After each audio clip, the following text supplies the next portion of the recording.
begin the questioning portion of the hearing. Before we do, I'd like to enter into the record an article here about the need for domestically sourced enriched uranium and get away from Russia. So without objection, so ordered. So electricity prices in the nation are 52% higher over the last 2 years than they were for the last 4 years, or the only 4 years under the last administration. And for the record, I'll reiterate that you've increased the budget for the Office of Energy Efficiency and Renewable Energy by $366 million, while also cutting $238 million to nuclear energy. We'll get back to nuclear in a minute, but I wonder why cut nuclear power investments by that amount.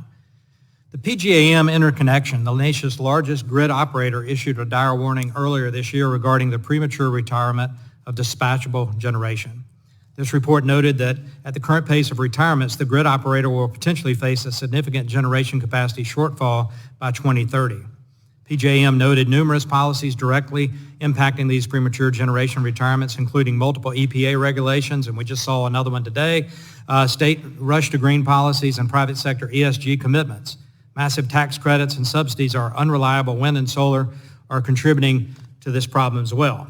These are all issues that policymakers, the Biden administration, and congressional Democrats specifically are forcing onto the American people, decreasing grid reliability and raising consumer costs. It seems the Biden administration's energy policy is a pay more, get less. So I know the DOE signed a memorandum of understanding with the EPA regarding coordination on electric reliability, but the agreement seems to do nothing in practice. What specific actions is your department taking to improve grid reliability? Several things, thank you. One is we are making sure that we have enough transmission to ensure that the grid is able to take on the additional resources that we want to see continue to be deployed, including clean energy. That includes nuclear, that includes hydroelectric, that includes geothermal, that includes solar, that includes wind, and that includes battery storage. How about some specifics? Those are all general topics, and we could agree with that, but how about some specifics that you're doing?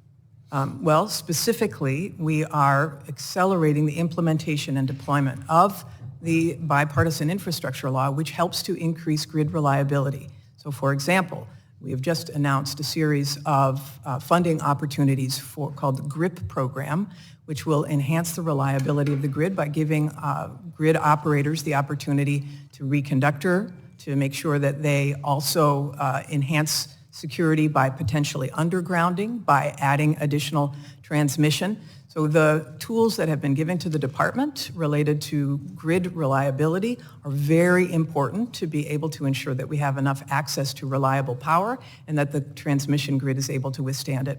So we're going to need transmission line permitting reform. We also need gas pipeline permitting reform. In my statement, I referenced the concerning lack of natural gas pipeline capacity and its effects on energy reliability, especially dispatchable energy. This committee adopted reforms to the interstate natural gas pipeline permitting process, which ultimately passed the House bipartisanly.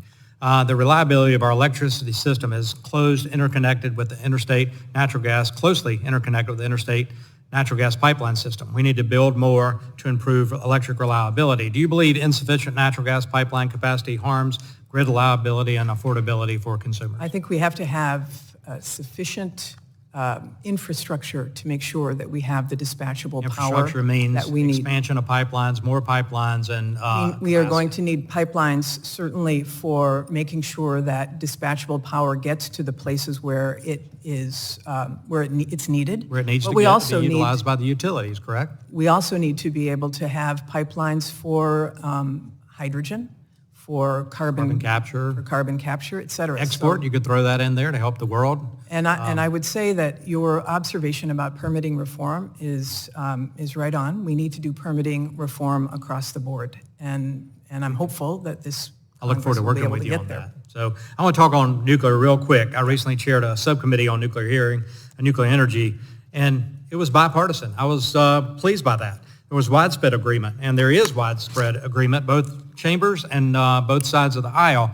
It's been over 2 years, and the DOE still hasn't complied with the congressional directions to stand up an advanced nuclear fuel, or HALEU, program. Is that reflective of DOE or administrative policies, and why we have this delay?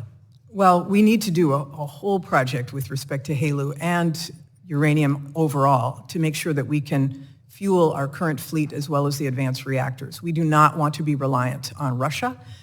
We have started to set up a uranium reserve. We have asked for, and we will be issuing a funding opportunity announcement for Time's expiring. Let me just ask you this. Why cut nuclear energy funding by $238 million? Because that funding had been used to fund the advanced reactor demonstration program, and that is now funded over at through the bipartisan infrastructure law, and so it would have been duplicative. So it's something that the Office of Nuclear Energy actually supported because we didn't need that funding at this moment. Thank you for that. My time's expired. I'll now go to the ranking member, Ms. DeGette, for 5 minutes.